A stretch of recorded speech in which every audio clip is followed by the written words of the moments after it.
Alhamdulillahirabbil alamin wa bihi nasta'in ala umuri dunya waddin. Wassalatu wassalamu ala asyrofil mursalin sayyidina Muhammad sallallahu alaihi wasallam wa ala alihi wa sahbihi ajma'in. Amma ba'd. Yang dimuliakan oleh Allah, ibu-ibu, jemaah Masjid Silaturahim dan bapak-bapak, alhamdulillah kita berjumpa hari ini dalam suasana bahagia, suasana segar dan juga sehat walafiat. Alhamdulillah yang kita berikan tiap harinya. Maka ketika bangun tidur, doanya apa ya? Setelah kita bisa melek lagi, setelah tidur terus setengah mati ya. Nah, terus setelah bangun kita perlu bersyukur, ada zikirnya, ada bacaannya. Apa itu? Alhamdulillahilladzi ahyana ba'da amatana wa ilaihi nusyur. Nah, itu pertama yang kita ucap. Baru nanti boleh minum air, baru berangkat untuk wudu, sholat dan amalan lainnya. Kemudian doa-doa subuh juga ada ya, zikir-zikir subuh setelah sholat atau sambil kita bekerja di rumah, menyiapkan diri kalau yang mau pergi bekerja, itu bisa juga di lidah kita, di hati kita zikir-zikir lainnya ya, seperti zikir pagi itu subhanallah hina tumsuna wa hina tusbihun 3 kali gitu. Raditu billahi rabba wa bil islami dina wa bi muhammadin nabiyya wa rasula juga 3 kali. Enggak usah sambil khusus ditegur anak enggak mau jawab, ibu lagi zikir, bukan begitu. Sambil jalan saja, sambil ini, jadi hatinya juga selalu bersyukur dan berzikir. Ya, ibu-ibu, tema hari ini adalah bagaimana membangun kekuatan umat melalui keluarga. Saya selalu bicara soal keluarga, tapi biasanya juga yang diberi tema keluarga yang perempuan ya. Sepertinya perempuan saja yang bertugas untuk menjaga keluarga. Padahal sama-sama ya, dengan bapak-bapak, dengan laki-laki juga harus menjaga keluarga. Jadi ibu bapak, suami istri, laki-laki dan perempuan di dalam keluarga, di dalam masyarakat itu harus punya pandangan yang sama, yakni menjaga keluarga. Keluarga yang sakinah, mawaddah, rahmah, yang bahagia, yang sejahtera. Nah, berarti dalam keluarga itu banyak sekali unsur yang harus dijaga. Kalau sudah unsur-unsur ini dijaga, sehat, akur, harmonis, bahagia, sejahtera, bersyukur, beriman, semua itu dalam keluarga, maka akan tercermin ke dalam masyarakat secara luas. Ke lingkungan kita ini juga akan tercermin. Oh, keluarga bapak ini dan ibu ini bahagia, sejahtera. Berarti masyarakatnya juga harus menjaga. Jangan di sebelahnya tidak sejahtera atau sebelahnya cekcok terus. Nah, ini namanya keluarga belum bisa menjaga masyarakat agar menjadi kuat. Ya, jadi dimulai dari keluarga sebagai unit atau sebagai lembaga yang kecil di dalam masyarakat, baru nanti ada lembaga-lembaga lain seperti jemaah masjid, ini juga namanya lembaga, atau kantor-kantor lain yang tempat kita semua bisa dilayani dan melayani, itu semua adalah lembaga-lembaga. Di dalam lembaga tersebut, kalau keluarga-keluarga anggotanya atau karyawannya sejahtera dan bahagia, akan tercermin juga ke tempat pekerjaannya. Itu kita harus yakin, karena kita pergi kerja atau ketemu tetangga di lingkungan kita tuh dengan senyum, tidak dengan cemberut dan tidak dengan sepertinya sangat memikul banyak beban. Padahal tadi kita pagi udah nyebut itu raditu billahi rabba. Udah berterima kasih kepada Allah dan sudah merelakan bahwa kita ini hamba Allah. Jadi harus kita jaga niat dari awal pagi itu ke sepanjang hari kita juga bersyukur. Adapun kalau ada masalah maka kita harus bisa menyelesaikannya dengan baik. Jangan terbawa terus gitu ya. Jadi kalau sekarang ibu-ibu, bapak-bapak merasa misalnya nih kok masalah saya nggak selesai-selesai. Apakah keluarga ya di anggota, anak, suami atau istri, ponakan, sepupu dan lainnya yang kita pikirkan, atau pekerjaan, ada bisnis ya, usaha kita di rumah kok nggak maju-maju misalnya. Jadi kita pikir terus. Tapi kita juga harus berpikir bahwa kita sudah rela jadi umat Islam dan kita hidup ini adalah untuk meraih ridha Allah. Dengan demikian rasa untuk meringankan beban itu ada dalam diri kita dan kita upayakan. Karena Allah juga berfirman, a'udzubillahi minasyaitonirrajim, la yukallifullahu nafsan illa wus'aha laha ma kasabat wa 'alaiha maktasabat. Shadaqallahul azim. Ayat ini sering kita baca tapi kurang diyakini mungkin ya, atau kurang diserap maknanya bahwa kita semua itu di hidup ini memang ada bebannya. Selalu ada beban. Ya, tidak ada kita yang hidup enak-enak semuanya. Pasti ada yang dipikirkan. Karena innal insana lafi kabad. Itu juga ayat lain bahwa manusia itu selalu dalam hal yang selalu khawatir, selalu ada beban, selalu ada masalah. Tapi kita perlu selesaikan dengan baik. Nah, itu sudah sunnatullahnya demikian. Sunnatullah itu maksudnya sudah hukum alamnya atau sudah dari Allah bahwa kita ini diciptakan memang selalu ada hal yang dipikirkan. Tergantung kita bisa menyelesaikan atau tidak.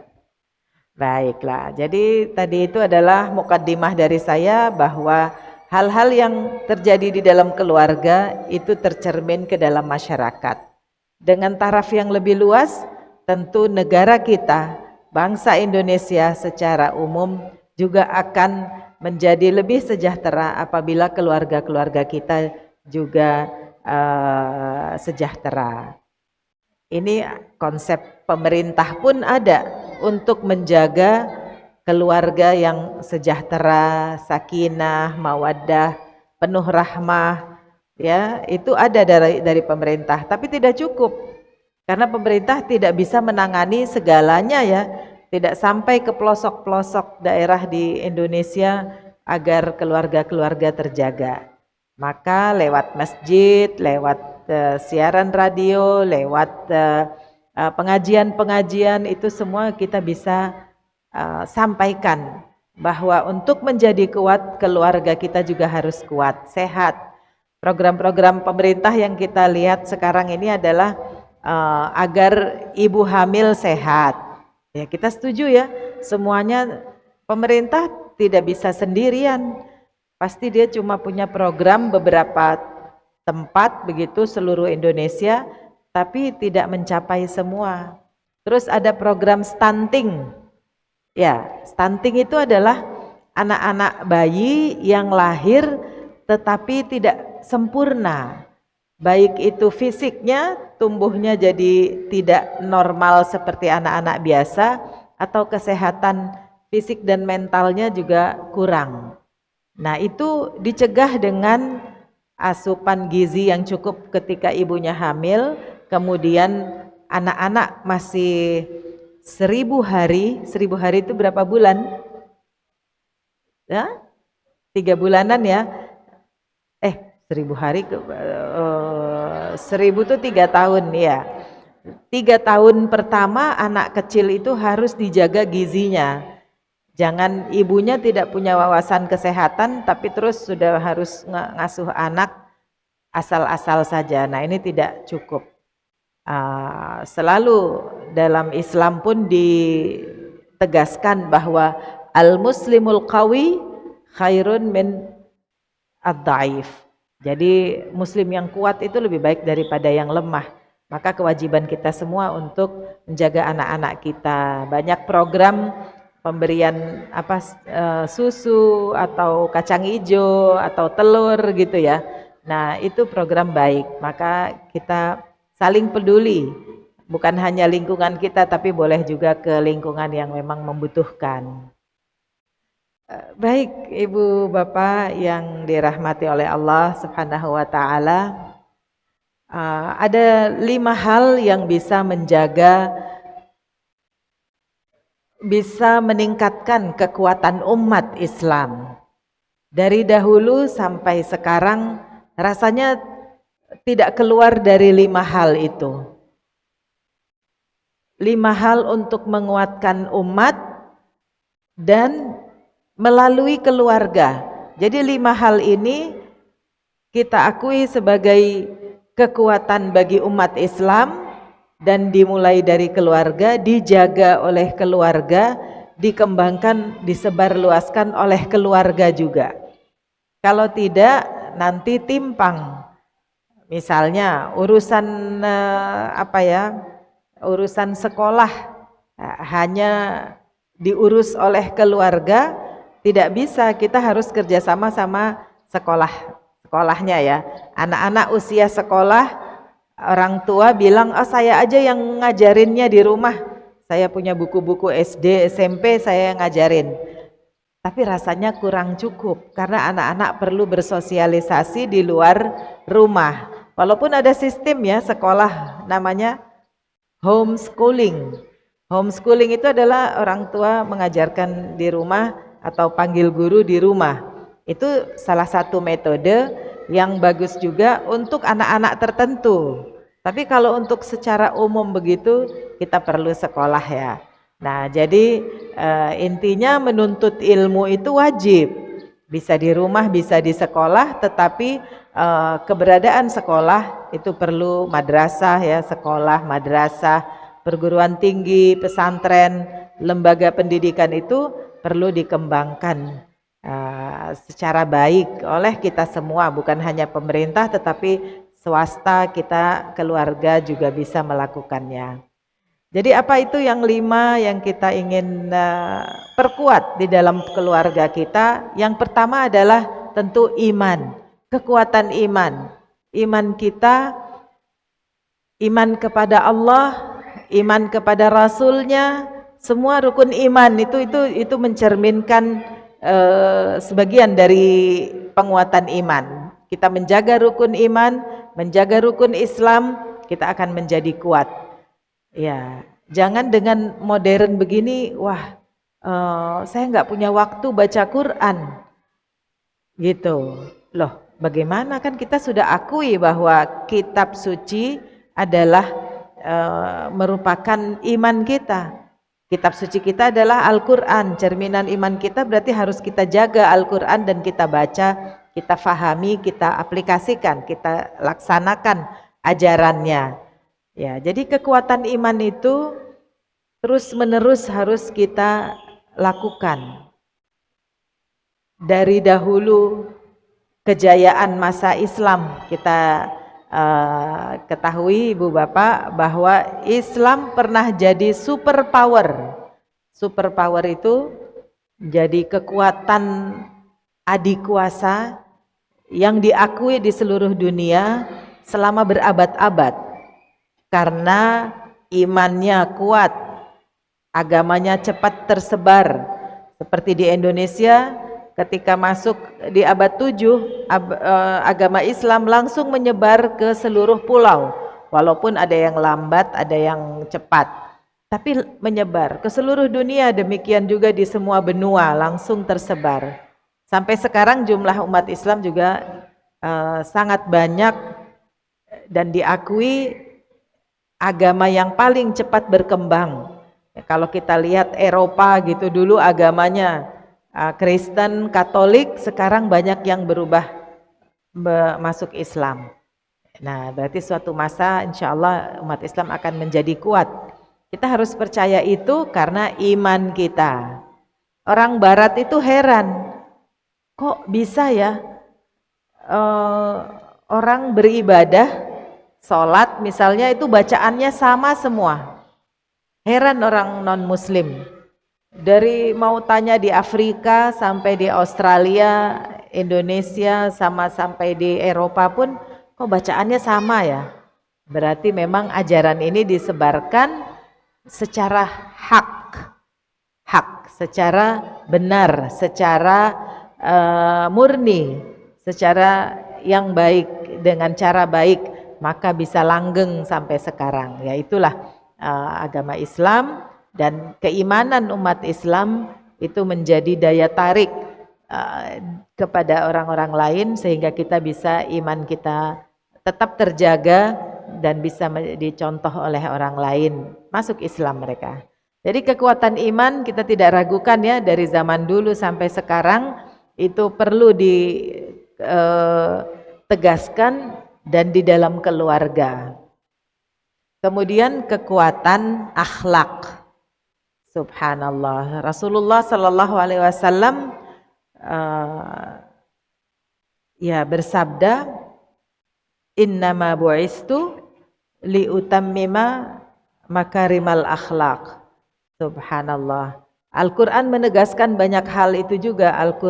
Akhlak adalah hal yang mulia, banyak tuntunan di dalamnya. Akhlak itu kalau dalam konteks keluarga, kita awali dengan menghormati orang tua. Itu akhlak. Menghormati orang tua, ibu dan bapak. Bahkan kalau hadis Rasulullah itu kita mengutamakan ibu sampai diucap 3 kali, baru bapak. Bukan berarti bapak tidak penting, tidak. Tetapi kedudukan ibu bagi seorang manusia yang telah melahirkannya itu ada nilainya lebih, nilai tambahnya lebih bagi ibu. Ya, jadi bapak-bapak jangan iri dengan status ini, tetapi kita sama-sama. Pahalanya juga ke bapak-bapak kalau anak-anak menghormati ibu karena suami atau ayah menghormati istrinya, maka suasana ini juga akan menciptakan keluarga yang baik, semua mendapat pahala karena semua berbuat baik.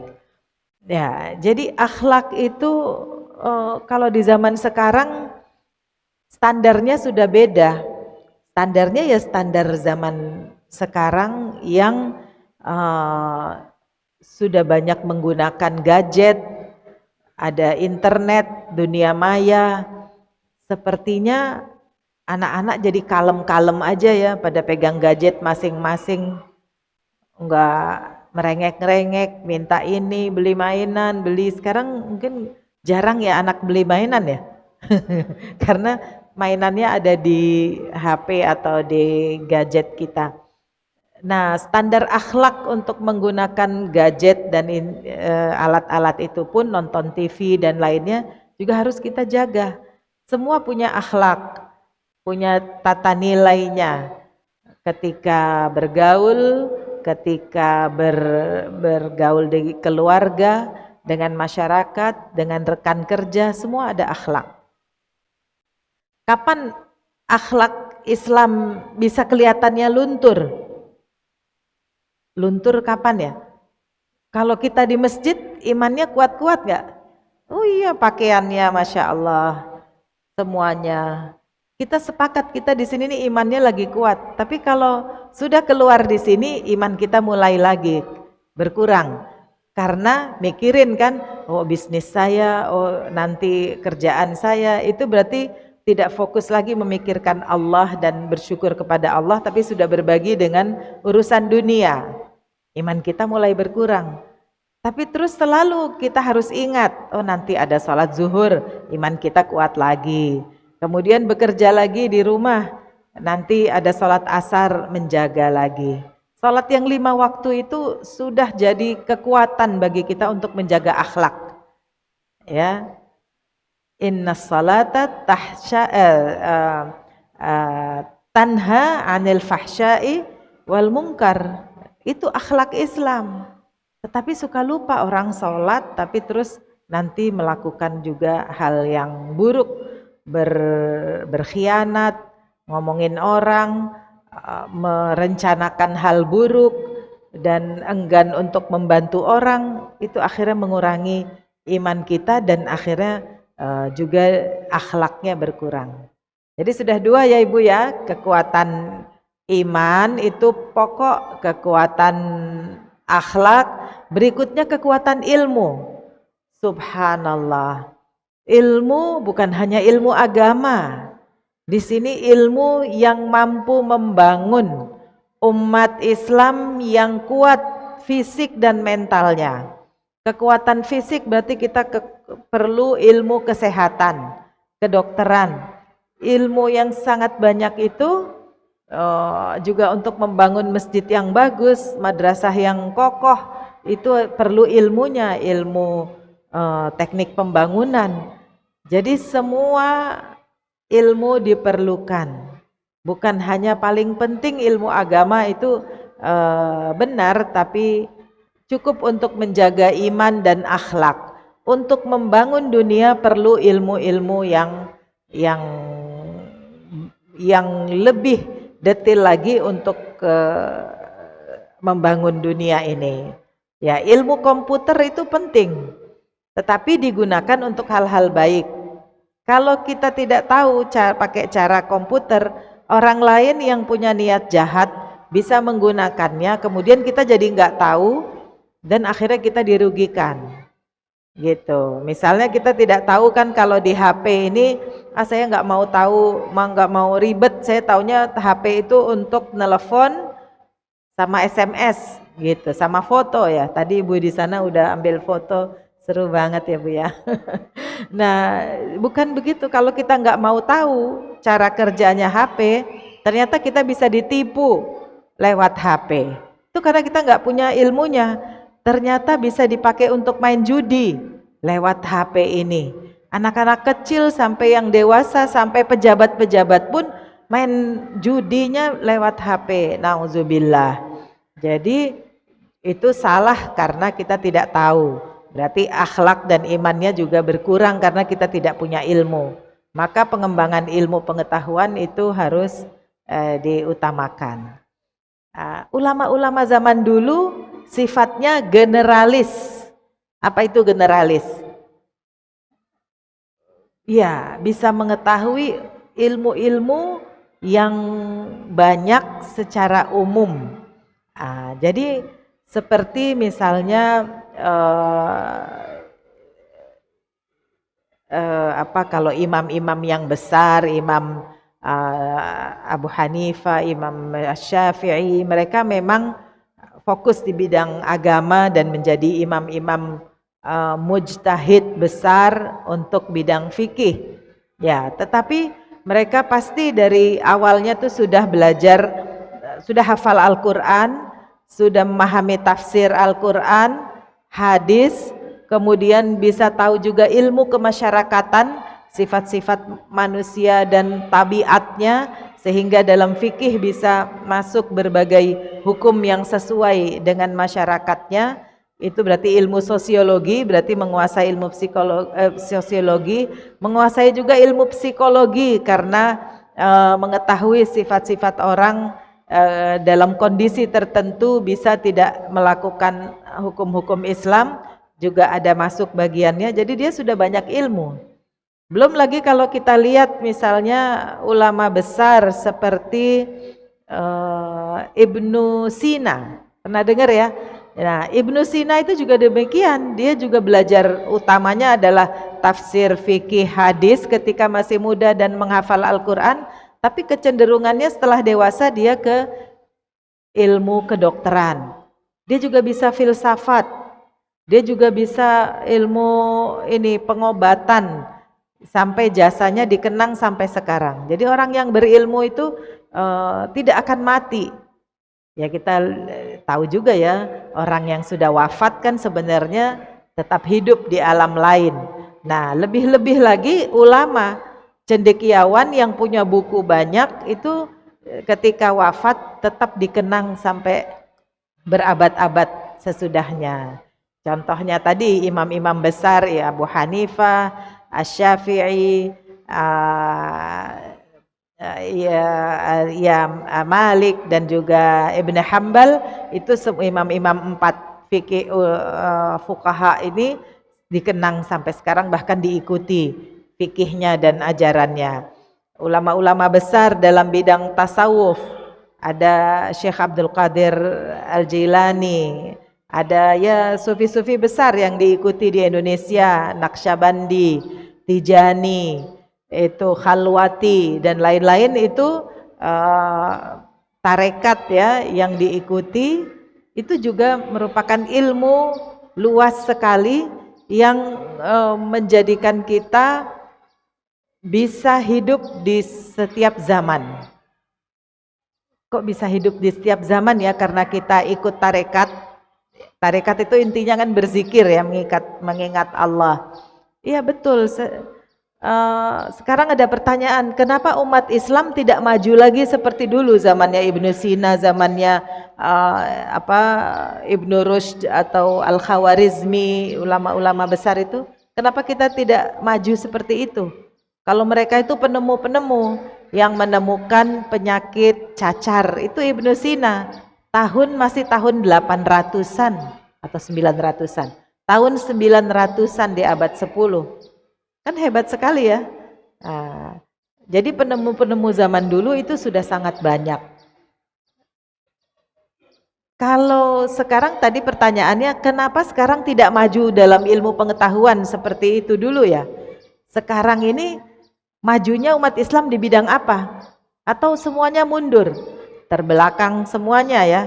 Kesehatan terbelakang, pendidikan terbelakang dari dunia barat misalnya, lalu pembangunan terbelakang. Kalau di kota-kota lain sudah lebih maju, lebih canggih ya. Saya baru datang dari Jepang, itu subhanallah alat transportasi sangat bagus ya. Semua orang jarang justru yang pakai mobil pribadi, apalagi motor yang sangat banyak gitu ya di Jakarta itu sangat banyak pakai motor, karena alat transportasi di kota tidak baik, tidak ada ya. Nggak ada, kalau di sana alat transportasi semuanya di bawah tanah. Jadi di atas mobil sedikit, motor hampir tidak ada, semuanya pakai kereta di bawah tanah. Bis-bis ada juga sebagian, taksi ada, tapi tidak sampai bikin macet. Tapi kalau di bawah itu jutaan orang, kita serem ngelihatnya orang di bawah tanah itu di stasiun, sangat padat. Nah, Indonesia atau umat Islam lah masih dikenang sebagai negara terbelakang ya, negara-negara Islam. Ya. Nah, apakah suasana ini membawa kita jadi pesimis? Wah, udahlah kita nggak usah maju, atau kapan majunya ya, kita nggak bisa seperti orang-orang lain. Tidak demikian. Saya juga kalau ceramah ke luar negeri atau juga di Indonesia selalu mengatakan umat Islam sekarang punya keunggulan lain. Bukan keunggulannya materi, kaya, semuanya bisa terjamin, semua bisa diperoleh, nggak pakai susah-susah, mau berobat, mau sekolah, nggak pakai susah, semua sudah tersedia. Nah, tapi kita sekarang masih harus berusaha jaga diri sehat, jangan sakit, karena kalau sakit berobat susah. Pendidikan juga harus ada ya kita cari sekolah yang cocok untuk kita, yang tidak membebani kita.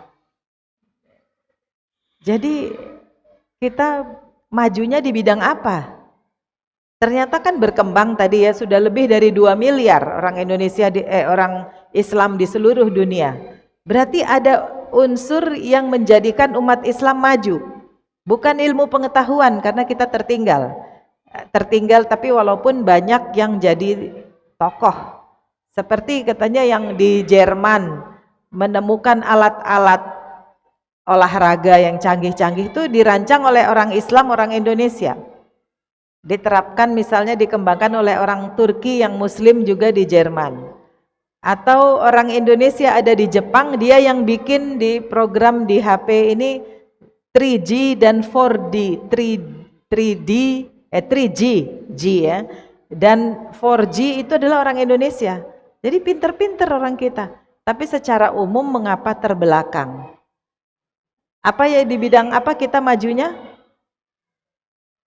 Di bidang keimanan, di bidang akhlak belum Bu, belum, akhlak bukan. Kita iman kita kuat dan zikir kita kuat. Tadi itu peran dari tasawuf, tarekat untuk menjaga keimanan orang Islam itu kuat. Dan dimanapun, yang bikin orang heran tadi bahwa kita ini selalu bisa menjaga iman kita. Jadi kemajuan tidak diukur dari materi atau dari fisik ya. Kemajuan fisik, gedung-gedung tinggi, rumah-rumah hebat, tidak diukur dari itu, tetapi diukur dari orang-orangnya, mereka seberapa banyak berzikir, berpasrah kepada Allah, menguatkan iman dan takwa, serta memperbaiki akhlak, itu seberapa besar. Umat Islam ini yang paling besar menjaga itu. Gitu. Walaupun kesadarannya masih kurang, misalnya tahu kita wajib menjaga kebersihan, tapi ternyata kebersihan di rumah kita juga masih belum, standarnya lain dengan di negeri yang maju. Kita lihat udah bersih gitu, padahal sebenarnya masih bisa diupayakan. Baju kita kelihatannya udah bersih, tapi padahal masih bisa ada alat-alat lagi yang lebih maju yang bisa menjaga pakaian kita biar putih, bersih, semuanya menjaga kesehatan. Ada lagi upayanya. Jadi itu ya ibu-ibu, bapak-bapak, bahwa kita akui bahwa iman takwa kita menjadi kuat karena zikir, karena kita jaga. Dan alhamdulillah karena kita selalu berpegang pada ajaran Al-Quran dan sunnah Nabi Muhammad SAW. Ada kekuatan berikutnya apa? Tadi sudah kekuatan iman, akhlak, ilmu, ekonomi. Akhirnya saya harus mengakui bahwa kekuatan ekonomi, kekuatan bangunan fisik dan pembangunan secara fisik itu penting. Penting.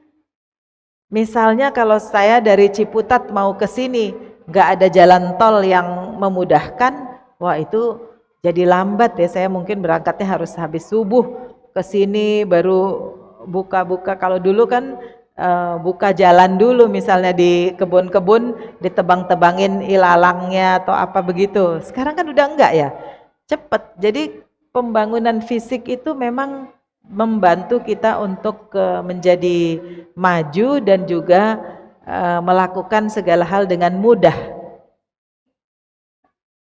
Kemudahan itu namanya fasilitas. Ekonomi bisa memudahkan urusan kita. Misalnya saya dulu ya di rumah itu harus ada rice cooker, harus ada setrika listrik. Kalau dulu setrikaan pakai arang ya, wah itu susah sekali. Saya nggak ngebayang kalau pasang arang dulu, bakar kemudian taruh ke alat, lalu saya baru mau nyetrika ke meja gitu, kayaknya susah. Kalau sekarang tinggal colok udah ada setrika. Terus ada mesin cuci. Kalau dulu ya harus ada sikat, harus ada apa sih namanya, papan, penggilasan ya. Sekarang udah tinggal colok-colok, berarti sudah mudah. Mobil memudahkan, alat transportasi semua memudahkan. Berarti itu dengan ilmu, dengan tingkat ekonomi juga yang maju, maka kita bisa hidup mudah. Ya, itu tantangan bagi iman. Kalau kita hidup mudah terus lengah, wah berarti maunya ngerumpi-ngerumpi, duduk-duduk di kafe, jalan-jalan di mall, atau melakukan hal-hal yang hura-hura, itu jadikan kita nanti berkurang nih iman dan takwanya. Jadi kemajuan ekonomi penting, kita semua harus berusaha, kita semua harus jadi kaya. maka dalam rukun Islam itu ada bayar zakat. Coba kalau kita tidak kaya, kita tidak bisa bayar zakat, runtuh satu rukun Islam. Itu tidak boleh.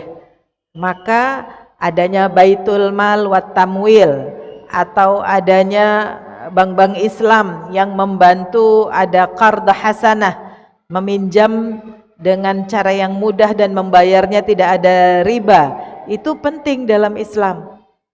Jadi kemajuan ekonomi versi Islam itu harus dikembangkan. Yang memajukannya siapa? Ya orang Islam sendiri ya. Anehnya bank-bank syariah sekarang malah didukung sama yang bukan muslim, karena dia tahu sistem ini bagus dan menguntungkan bagi dia. Kalau kita ragu, gimana nanti itu emang benar halal atau emang benar sudah sesuai syariat, kita meragukan, yang nggak masuk uangnya ke bank itu, akhirnya bank syariah tetap lemah.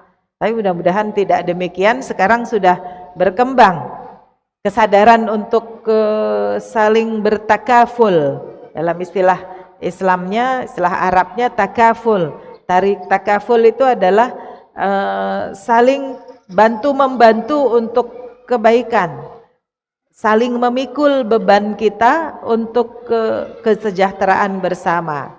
Ya takafal artinya, dan takafala artinya dia membiayai usaha-usaha kepada orang yang membutuhkan, saling tolong-menolong. Itu penting. Maka adalah sistem keuangan syariah yang sekarang ada, itu adalah untuk mengembangkan ekonomi umat Islam. Dan diakui bahwa yang paling banyak menggunakan gadget untuk berjualan adalah ibu-ibu. Iya ya. Jual keripik, jual jilbab, jual apa ya? Bisa aksesoris, jual apa saja tuh ibu-ibu. Kalau bapak-bapak maunya usaha yang lebih besar gitu. Tetapi karena jumlah ibu-ibu di rumah punya banyak waktu untuk share informasi dan pun bisa aplikasi untuk berdagang, itu lebih banyak ibu-ibu. Jadi kita mulai sadar bahwa pengembangan ekonomi sangat penting, dan itu dimulai dari keluarga. Diajarkan anak-anak jangan mubazir, punya baju banyak-banyak buat apa gitu, nanti dipakai tidak dan cepat bosan. Jadi jangan diturutin anak-anak beli baju terus, beli tas terus, jangan. Itu ngajarin mubazir, secukupnya. Kalau dulu nenek saya bilang kalau dapat tas yang baru, tas yang lama diwakafkan. Nah, kita ajarkan anak-anak yang kecil juga untuk berwakaf. Jadi ada wakaf barang, wakaf buku, wakaf Quran, wakaf baju. Pahalanya akan mengalir ke kita selama baju itu digunakan oleh orang yang menerimanya. Nah, itu konsep-konsep baru dalam ekonomi, pengembangan ekonomi Islam. Ya, kita yakin ya ibu-ibu bahwa pengembangan ekonomi itu sangat penting. Selalu dalam Al-Quran, wa aqimus shalah wa atuz zakah. Selalu setelah sholat, zakat. Kenapa kita tidak selalu memikirkan peningkatan agar kita bisa meningkat membayar zakatnya? Misalnya ada konsep ya, orang-orang yang bekerja seperti saya ini punya profesi ya, itu kan harus bayar zakat mal. Iya, zakat profesi, zakat gaji yang kita terima itu tiap bulan digaji. Ada peraturan atau ya keputusan ya di tengah ulama, semua orang yang menerima gaji di atas 3 juta setiap bulannya, dia wajib bayar zakat mal. Bukan nunggu di akhir bulan, tetapi pas nerima langsung keluarin zakatnya, itu wajib. Nah, seberapa orang yang tahu itu saya nggak tahu ya, tapi demikian aturannya, bahwa gaji saya 5 juta tiap bulan, maka harus dikeluarkan minimal 2,5%. 2,5% dikeluarkan dari gaji tiap bulan. Nah, makin besar gajinya, terus akhirnya bilang, wah saya kok harus bayar zakat 1 juta ya tiap bulan, kebanyakan gitu. Akhirnya banyak orang juga tidak membayar. Karena kurang sadar, Allah memberikannya dia banyak, tapi terus akhirnya dia malah zakatnya berkurang. Nah, tapi kita harus sadar bahwa itu adalah sistem dalam Islam. Di Al-Quran juga sangat banyak disebutkan, selalu harus berzakat. Nah, jadi mudah-mudahan ibu bapak terus meningkatkan. Bahkan ikut program-program pengembangan di banyak lembaga yang tadinya nerima zakat. Saya tahu ada namanya rumah zakat ya di sini, cabangnya juga ada di berbagai daerah. Namanya rumah zakat. Kita minjem uang ke sana sebagai kita orang yang tidak mampu, sebagai mustahik. Prinsip mereka adalah mengubah mustahik menjadi muzaki. Bisa tuh, tadinya dia minta uang zakat untuk bikin keripik di rumah, untuk bikin apa begitu, bapak-bapak juga untuk misalnya jadi modal apa begitu diminta, terus nanti dibayar cicilannya, dikembalikan uangnya, usahanya bisa maju, akhirnya berapa lama dia juga sudah bisa mengeluarkan zakat. Jadi nggak perlu minta lagi, dia akan malah ngasih ke rumah zakat itu uang. Jadi kita juga harus begitu optimis, bisa dari dari mustahik menjadi muzaki. Itu ajaran agama kita. Belum lagi untuk kita bersedekah, infak, wakaf, dan lain sebagainya. Baik, jadi kita udah yakin ya dalam penguatan umat, pengembangan ekonomi itu penting, tetapi di dalamnya harus selalu akhlak diutamakan.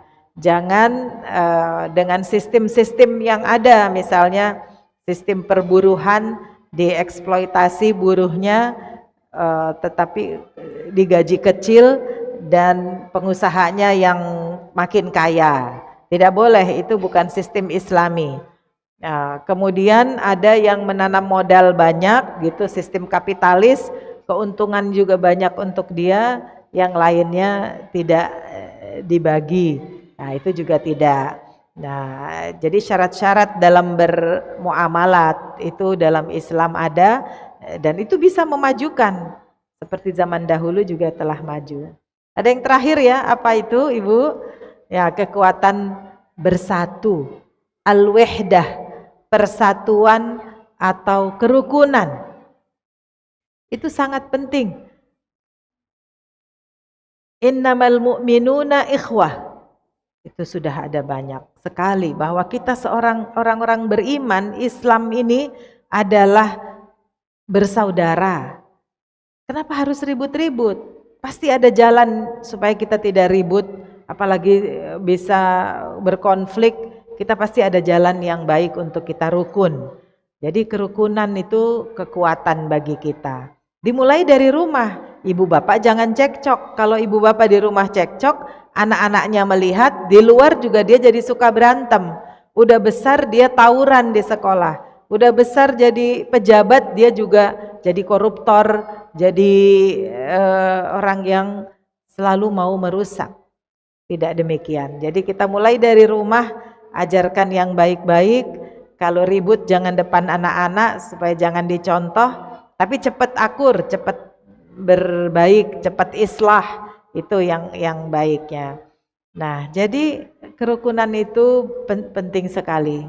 Kemudian kalau kita dengar juga sekarang kok ada istilah, ada ketimpangan antara perempuan dan laki-laki. Pernah dengar ya Bu ya? Iya ya. Dalam statistik di negara ini gitu suka dikeluarkan tingkat pendidikan perempuan dibanding laki-laki lebih tinggi laki-laki, gitu kan? Yang perempuan tingkat pendidikannya rendah. belum lagi yang sampai profesor ya, profesor perempuan sedikit, laki-laki lebih banyak, itu namanya timpang. Kemudian yang pemasukan, yang punya pemasukan gaji atau yang punya kerja atau yang lebih kaya ekonominya, laki-laki dan perempuan juga, laki-laki jauh lebih tinggi, perempuan di bawah. Itu namanya timpang. Kemudian ada kekerasan, perempuan macam-macam lah mengalami kekerasan, penganiayaan atau dibully. Bully itu di apa? Ada istilahnya, saya selalu lupa. Di bullying itu ya diomongin, dikecam begitu ya, atau direndahkan, didiskriminasikan. Perempuan seperti itu dianggap wah nggak tahu apa-apa, atau karena sering dibilang dari pemahaman agama juga bahwa perempuan ini naqisat al-aqlu wad-din, ada istilah itu, perempuan kurang akalnya dan agamanya. Tapi itu Rasulullah SAW mengutarakannya dalam konteks tertentu, bukan berarti semua perempuan tidak punya akal dan agamanya lemah, tidak demikian. Nah, tapi dalam budaya, tradisi di masyarakat itu suka dikembangkan ya, masih digunakan, sehingga ada diskriminasi laki-laki dan perempuan. Lalu tuntunan Islam bagaimana? Yang sebenarnya di dalam Al-Quran, innamal mu'minuna wal mu'minat wal muslimuna wal muslimat, ya sering dipadan itu muslimin muslimat, qanitina qanitat, saimina saimat, sabirina sabirat, itu selalu dipadan laki-laki dan perempuan, tetapi dalam pemahaman agama itu sama. Tapi di masyarakat kok beda. Nah, berarti kurang kesadaran. Saya ingin mengatakan satu hadis Rasulullah SAW sangat menyentuh. An-nisa syaqaiq ar-rijal. Jadi orang perempuan adalah saudara kandung, artinya seibu sebapak semua itu, sama yang perempuan. Jadi sebenarnya sama dan harus sayang. Rasulullah juga mengatakan khairukum li ahli wa ana khairukum li ahli wa ana khairuhum li ahli. Begitu. Rasulullah bersabda, saya adalah orang yang paling baik untuk keluarga saya. Dan siapapun bisa menjadi baik karena dia baik kepada keluarganya. Dan Rasulullah mengakui saya yang paling baik kepada keluarga. Jadi kita harus tiru Rasulullah SAW dalam banyak hal, di rumah tangganya, dalam bergaulnya, dalam sifat-sifatnya, itu kita tiru dari Rasulullah SAW. Kita belajar. Jangan yang untuk menuntut sama persamaan laki-laki dan perempuan, itu dari perempuan aja yang mengusahakan, sedangkan laki-laki nggak mau sama sekali. Tidak bisa. Kita harus baca ayat Al-Quran, hadis Rasulullah SAW dengan konteks sekarang ya. Misalnya juga, orang perempuan nggak boleh keluar rumah sendiri gitu. Itu kan dulu ketika masih banyak hutan, masih banyak bahaya, ada yang suka datang mau mengancam itu. Tapi sekarang kalau seperti di jalan di sini kan aman ya. Masih bisa perempuan keluar jam 9, jam 10 misalnya untuk ada keperluan, pulang ke rumah langsung, kan masih sudah aman. Jadi tidak lagi harus perempuan itu dijaga betul-betul oleh laki-laki, karena situasi sekarang sudah lebih aman. Perempuan juga sudah sadar dia bagaimana menjaga diri, kemudian lingkungan juga mendukung agar perempuan bisa lebih punya ruang gerak, tidak seperti zaman dulu.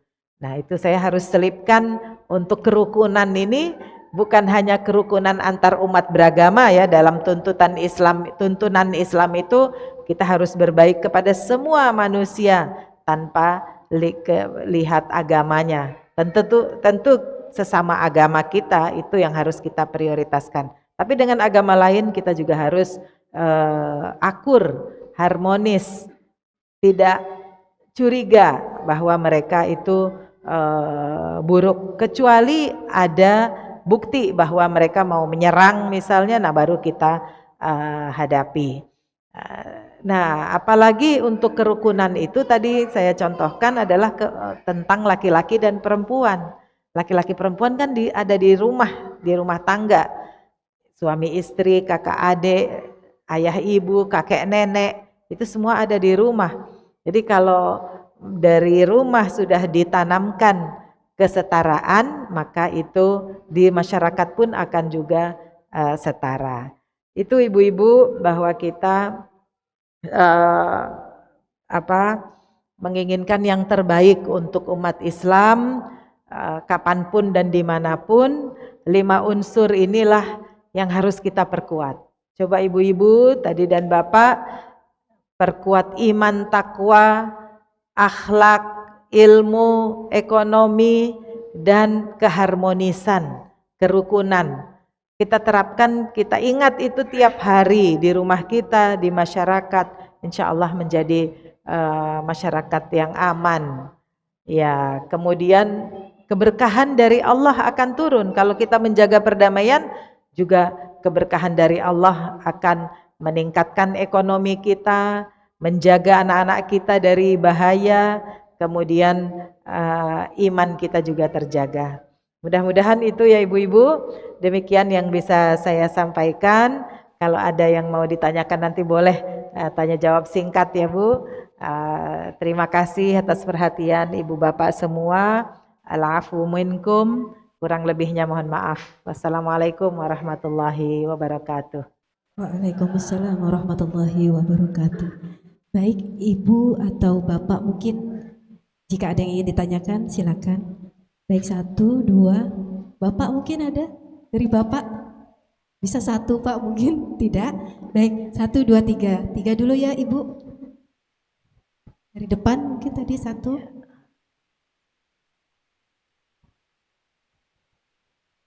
Bismillahirrahmanirrahim. Assalamualaikum warahmatullahi wabarakatuh. Waalaikumsalam warahmatullahi. Mohon izin Prof bertanya, apabila kita hidup di lingkungan yang negatif, jadi ya pokoknya negatif lah gitu ya. Terus kita tidak mampu untuk merubah mereka, lingkungan kita, karena ketidakmampuan dan tidak ada kekuatan.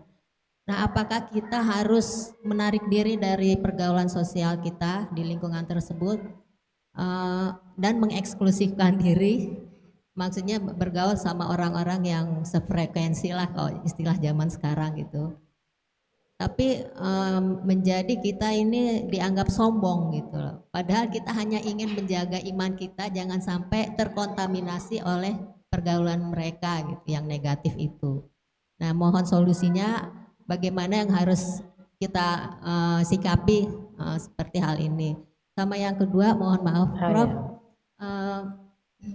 di dalam Islam apakah diperkenankan atau dibolehkan seorang wanita menjadi pemimpin, misalnya dalam sebuah organisasi yang dipimpin itu adalah banyak laki-laki yang mungkin mempunyai kemampuan yang sama atau bahkan lebih dari si wanita ini. Jadi bagaimana Islam memandangnya? Begitu ya. Terima kasih atas jawabannya. Wassalamualaikum warahmatullahi wabarakatuh. Waalaikumsalam warahmatullahi wabarakatuh. Langsung Bu pertanyaan kedua. Iya boleh. Baik, yang kedua tadi siapa?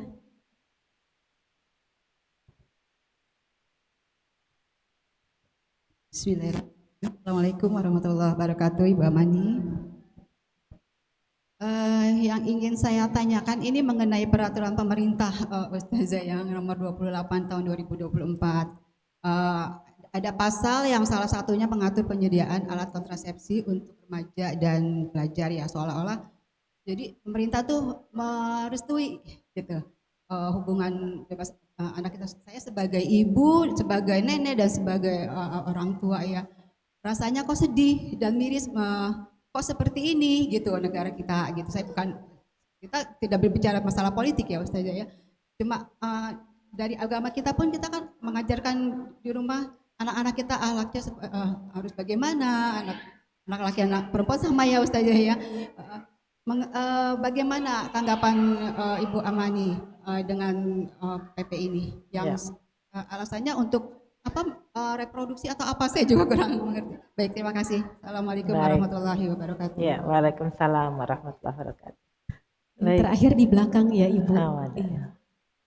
Mohon Bu dibantu.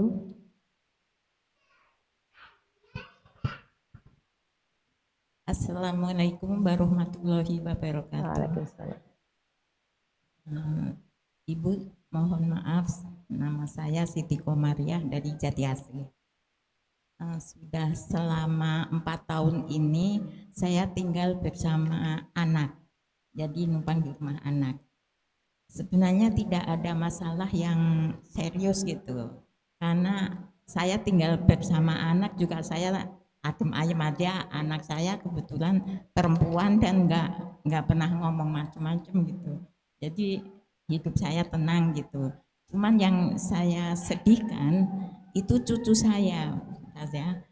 Cucu saya itu sholatnya itu kok masih santai gitu loh. Jadi saya ngelihatnya itu kok nggak enak gitu. Saya sering negor gitu.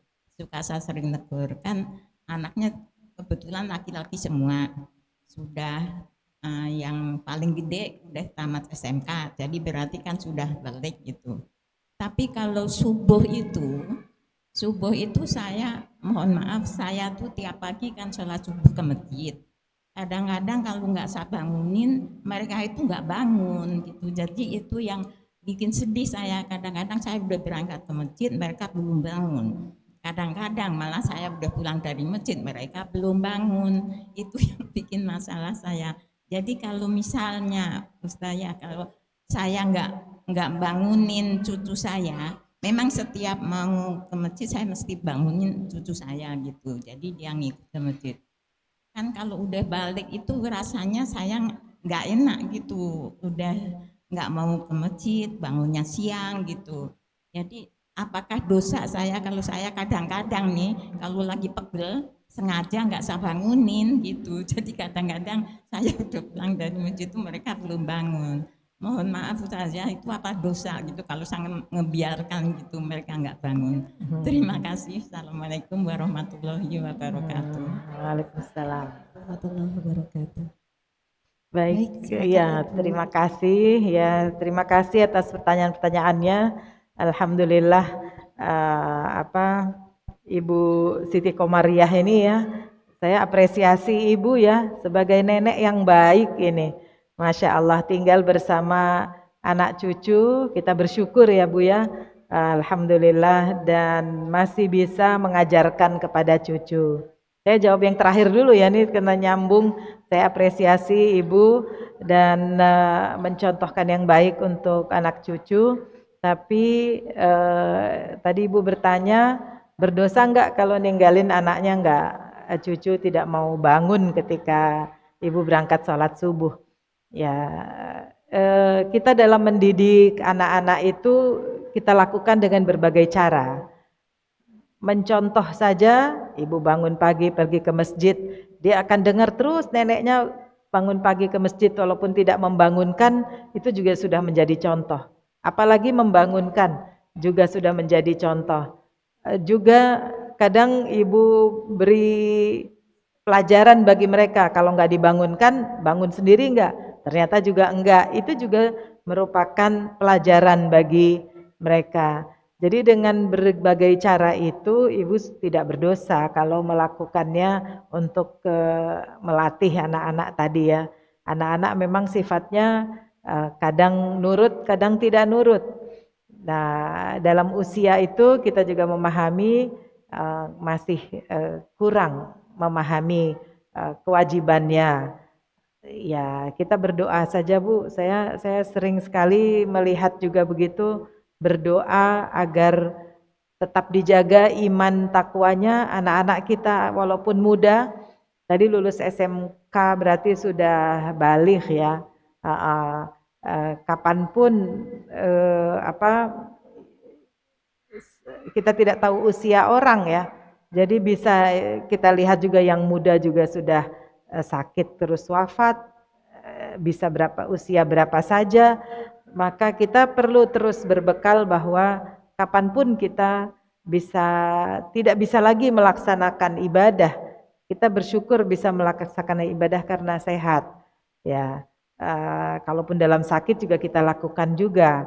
Namun di sini yang penting adalah tetap bisa melaksanakan dan menyempurnakan. Nah, bagaimana kita menyempurnakan itu memang perlu kerja keras dari semua. Tapi kita berdoa, mudah-mudahan Allah juga yang beri hidayah.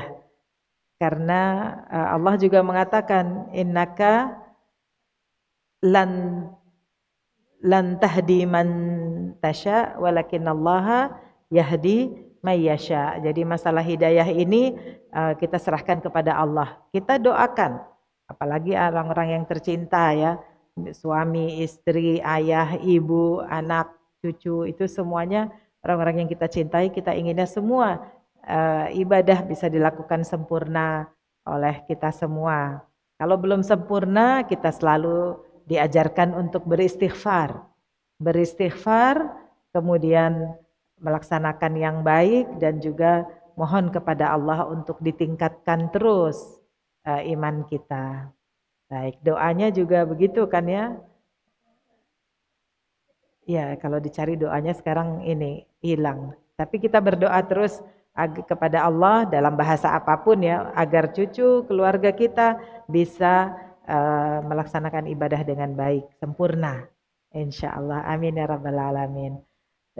Baik, untuk ibu yang pertama tadi di lingkungan ya, lingkungan kita seringkali kita dapat yang tidak baik. Jadi gini Bu, kalau saya kan juga sudah berpegang pada prinsip ya, yang baik akan baik kapanpun dimanapun, dan yang buruk akan buruk kapanpun dan dimanapun. Kalau ibu udah pede begitu, ibu merasa untuk meninggalkan lingkungan yang kurang baik ini adalah yang terbaik untuk saya, udah pede aja. Jangan harus takut dibilang sombong, harus dibilang wah ini misalnya sok suci gitu, suka ada orang-orang omong begitu. Pede aja, kan kita sudah meninggalkan kalangan yang memang kurang cocok, tidak tingkah lakunya misalnya tidak cocok sama saya, ya lebih baik kita hindari. Jadi kita juga punya kesadaran yang kita alami, yang datang ke kita adalah yang baik-baik, jangan yang buruk. Dan kita juga berdoa semoga Allah menghindarkan yang buruk-buruk dari kita. Nah itu bisa Bu, tinggal pede aja. Lalu ibu melakukan hal lain, jangan memikirkan kelompok itu lagi. Dan ibu pasti punya kalangan lain yang juga positif, bisa menghargai ibu gitu. Memang ini justru masalah bagi yang muda-muda ya. Kalau kita usia kita udah pede tadi ya, udah kita tinggalkan saja kalangan itu. Yang muda-muda bagaimana?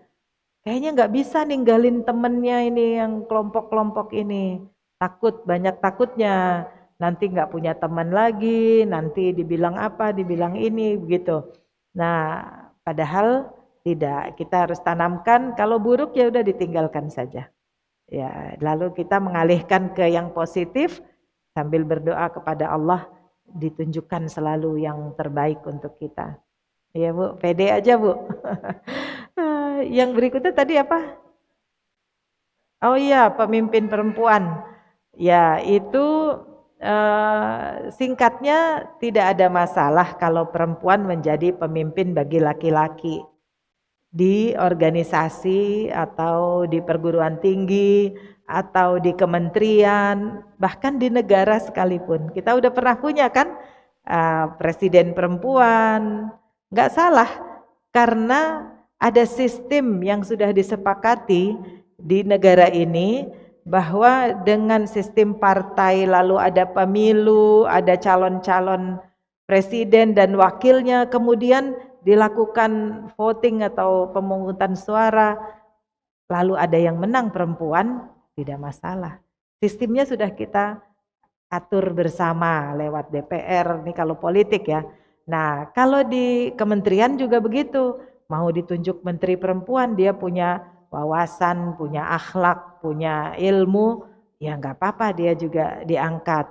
Toh dia tidak bekerja sendiri, ada rekan-rekannya yang laki-laki, yang perempuan lainnya juga mendukung. Kerja kolektif ya bersama-sama, jadi tidak masalah. Kemudian jadi rektor misalnya seperti saya juga tidak masalah, saya dibantu oleh banyak teman dan sistem juga atau peraturan mengizinkan, jadi tidak masalah. Ya, kadang yang jadi masalah bagi kita adalah kita bawa-bawa imamah dalam sholat yang harus laki-laki ke dalam ruang kerja atau berorganisasi, kan harus laki-laki gitu. Itu imam sholat. Ya, imam sholat itu harus laki-laki. Kalau makmumnya campur. Kalau imam perempuan boleh nggak jadi imam sholat? Boleh, jamaahnya perempuan juga, makmumnya juga perempuan atau anak-anak, laki-laki yang nggak dewasa juga boleh begitu. Nah, jadi kadang begitu karena sholat itu harus laki-laki, akhirnya di masyarakat juga dalam organisasi harus laki-laki. Tapi tidak demikian kan Pak ya? Ya, di dalam Al-Quran Pak sudah ada cerita kisah tentang ratu perempuan. Jadi kalau ibu nanya di organisasi boleh nggak? Di Al-Quran ada Ratu Saba. Ratu Saba itu sudah diakui di dalam Al-Quran dan kita yakin Al-Quran benar ya, otentik dari Allah kepada Rasul. Maka Ratu Saba, Ratu Bilqis dari negeri Saba di Yaman itu benar-benar kisahnya ada, bahwa dia ratu yang adil, dihormati seluruh masyarakatnya, ada menteri-menterinya. Itu dari ayat ya, dari ayat Al-Quran bisa dicari, dibaca semua, bahwa dia adalah ratu yang adil. Lalu dikirimi surat oleh Nabi Sulaiman, kirim surat, Bismillahirrahmanirrahim, Ana Sulaiman, begitu. Saya Sulaiman mau mengajak Anda semua Ratu Saba dan masyarakat dan rakyatnya untuk masuk Islam. Kalau tidak mau masuk Islam, nanti kita yang datang, gitu. Ada ancaman juga sih ya. Lalu surat ini diperlihatkan oleh Ratu Saba kepada menteri-menterinya. Kan kita dapat surat seperti ini. Bagaimana ya? Nah ini ceritanya, kisahnya bahwa dia tidak kerja sendiri, perempuan kan selalu ada menteri-menterinya yang membantu. Lalu yang laki-laki ini, yang para menterinya bilang, terserah ratu saja, bagaimana mau menanggapi surat ini, diserahkan lagi ke ratu. Oh kalau gitu kita harus tanggap, saya nggak mau menghancurkan negeri ini gara-gara surat, cuma kita mau, dia mau kenalan, mungkin kita juga belum kenal apa itu ibadahnya, imannya, tauhidnya seperti apa, kita harus kenal dulu. Arif ya Ibu Ratu Saba ini, Bilqis, sangat arif, akhirnya dia setuju pergi ke Palestina, tempat kerajaannya Nabi Sulaiman, ya, yang akhirnya Ratu Saba jadi istri dari Sulaiman. Jadi di dalam Al-Quran ada kok, udah jadi pemimpin paling tinggi gitu. Nah, jadi kalau ditanya kenapa di masyarakat masih ada yang menolak kepemimpinan perempuan, ya pertama itu tadi, belum ada kesadaran bahwa perempuan apabila punya kemampuan ya silahkan aja gitu. Tapi kalau tidak punya kemampuan, sistem juga tidak membantu, ya tidak usah. Mungkin ada pilihan lain, laki-laki. Kemudian ya, jadi di dalam masyarakat ini dengan banyaknya ada perempuan yang mulai muncul jadi ketua ini, ketua itu, begitu makin sadar bahwa oh nggak apa-apa kok dia jadi pemimpin kan kita bantu juga supaya sukses. Jadi ada tujuan bersama untuk mensukseskan organisasi atau kementerian atau negara. Tujuan bersama itulah yang kita dukung untuk dicapai. Jadi tidak masalah laki perempuan, jabatan tidak ada jenis kelaminnya. Yang ada jenis kelaminnya manusia. Tapi kalau jabatan ya sudah terbukti di Indonesia itu tidak. Maka lalu kenapa tidak banyak perempuan yang menjabat atau tidak berulang lagi nih presiden jadi perempuan? Yaitu karena belum banyak juga. Maka kita harus dorong terus. Tadi kan saya sebut ya, tingkat ekonomi perempuan lemah secara umum, bukan dilihat yang kaya-kayanya, enggak, secara umum sampai ke pelosok gunung-gunung, pesisir pantai, pasti perempuannya lemah di Indonesia. Makanya kita perlu perhatian untuk semua itu. Kemudian tingkat kesehatan juga. Karena siapa sih yang perhatikan dia habis melahirkan 3, 4, 5, 6, 7 kali? Nggak tahu deh, kan itu kesehatannya makin berkurang. Tapi kalau yang kita sadar, kita asup terus, keluarga itu memberi asupan yang sehat juga untuk ibu, supaya sehat mental dan fisiknya. Kalau sehat mental fisik kan dia bisa mengasuh dengan baik, dengan iman dan takwa, keluarganya juga jadi beriman dan bertakwa. Pokoknya kalau sudah jalannya positif, akan jadi positif terus. Insya Allah. Baik Ibu dan Ibu yang yang penanya kedua, terima kasih, itu tema yang sangat menyakitkan ya. Di akhir-akhir ini ada peraturan pemerintah nomor 28 tentang kesehatan reproduksi ya. Apa itu peraturannya namanya?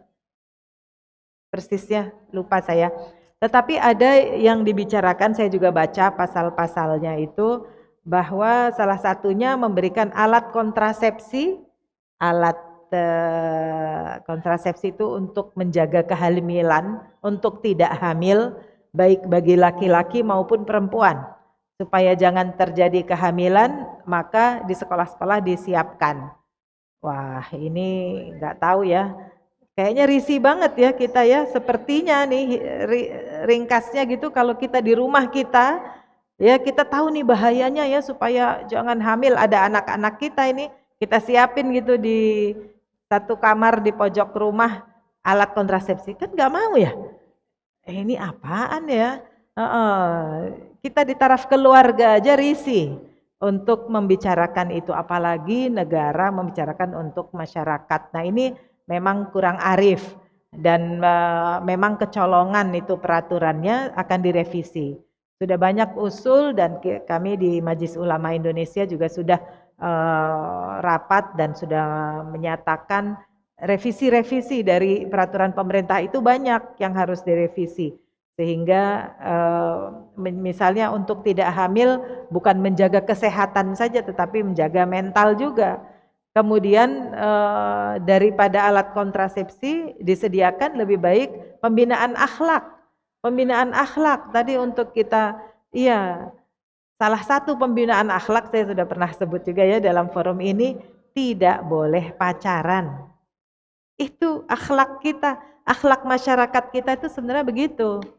Ya, jadi orang tua kita yang harus berani, harus tegas bahwa kalau lihat ada anak-anak kita ya, laki perempuan mulai ada yang dekat sama lawan jenisnya, dinasehati dengan berbagai cara, dengan segala ancaman mungkin ya, karena dampaknya nanti bisa buruk, bisa tidak jadi berakhlak, bisa nanti malu, bisa ada kecelakaan, bisa hamil dan lainnya, itu semuanya tidak diinginkan. Jadi diberi wawasan seperti itu. Mudah-mudahan ada anak yang tanggap dan juga tidak melakukan hal yang buruk, bisa stop.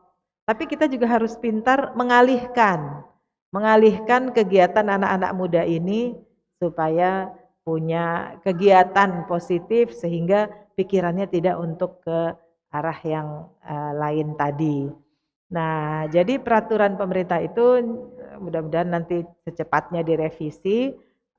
Tidak peraturan itu keluar tanpa ada istilahnya rapat yang komprehensif dari semua unsur hadir, tidak. Jadi biasa ya mungkin ya ada yang lebih cepat bikin peraturan diajukan saja gitu terus tanpa dikaji lebih dalam. Ya ini apalagi penyediaan alat kontrasepsi itu sepertinya kalau orang luar dengar, wah di Indonesia ini udah ramai sekali ya sepertinya ya. Semua orang udah tidak berakhlak laki-laki perempuan. Kita juga nggak mau begitu. Walaupun memang data banyak ya. Kita juga nggak tahu anak-anak kita nih di luar ngapain aja. Tetapi kita terus harus waspada. Nasihat terus di rumah. Tadi kita mulai akhlak iman di rumah. Kemajuan kerukunan mulainya dari rumah.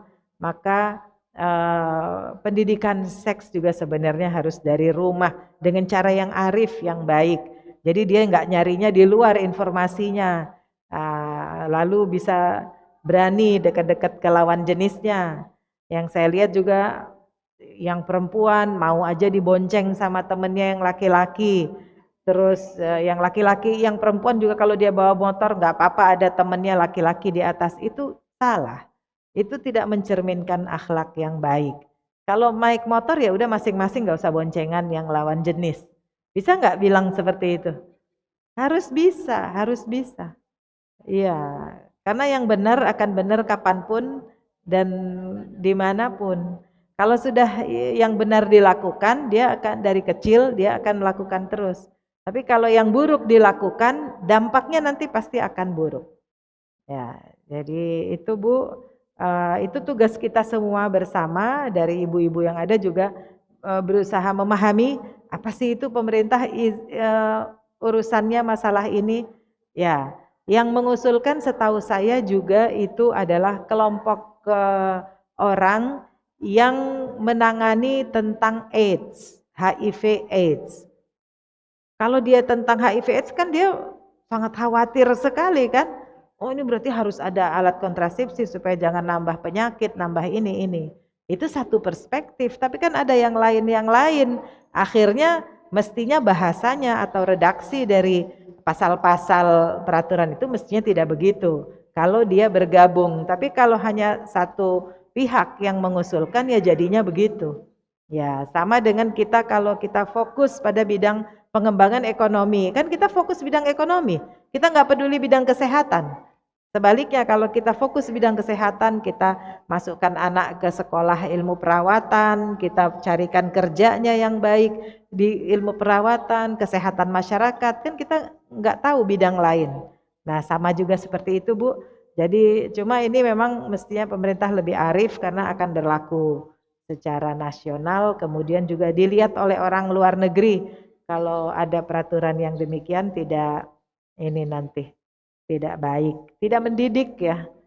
Malah mungkin anak-anak jadi pingin tahu atau apa begitu. Saya kira itu jawaban dari saya. Mohon maaf kurang lebihnya. Ya. Assalamualaikum warahmatullahi wabarakatuh.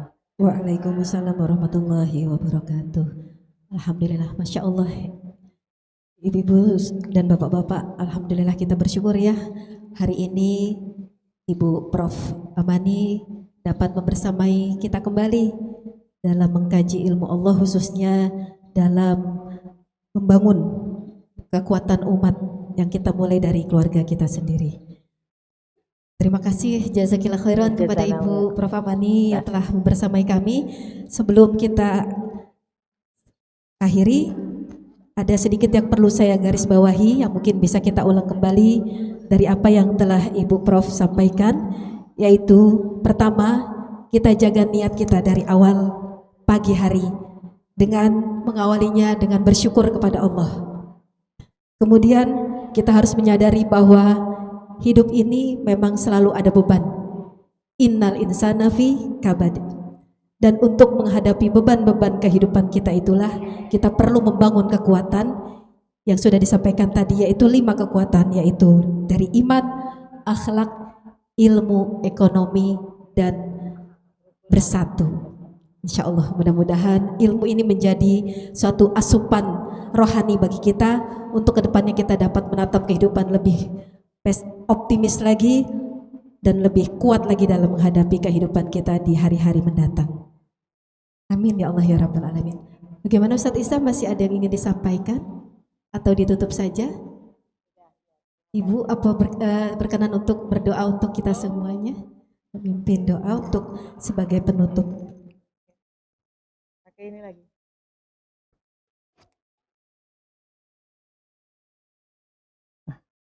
Baik.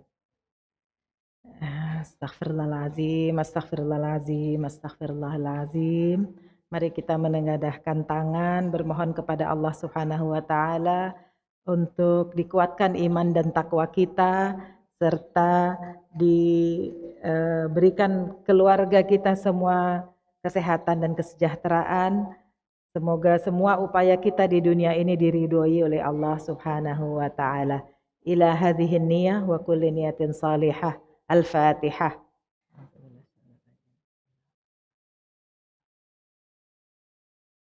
Malik yaumiddin, iyyaka na'budu.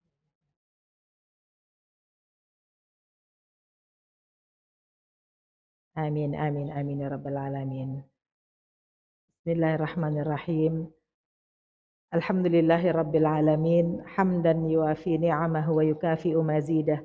Ya Rabbana lakal hamdu kama yanbaghi li jalali wajhikal karimi wa azimi sultanik. Allahumma salli ala Sayyidina Muhammad wa ala alihi wa sahbihi wa sallam ajma'in. Allahumma arinal haqqa haqqan warzuqna ittiba'ah wa arinal batila batilan warzuqna ijtinabah.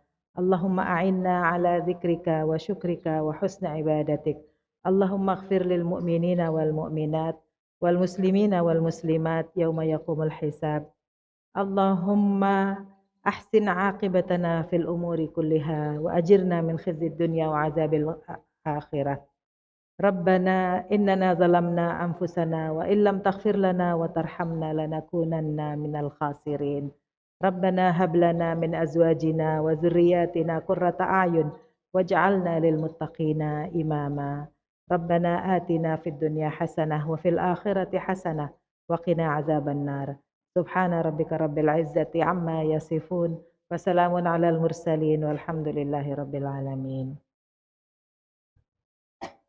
Alhamdulillah, terima kasih sekali lagi jazakallahu khairan telah memimpin doa dan membersamai kami. Ibu ini adalah pendengar radio Silaturahim dari berbagai tempat yang hadir di sini. Mudah-mudahan ilmunya bermanfaat. Ibu selalu sehat walafiat dan dimudahkan urusannya dunia maupun akhirat. Amin ya Allah ya rabbal alamin.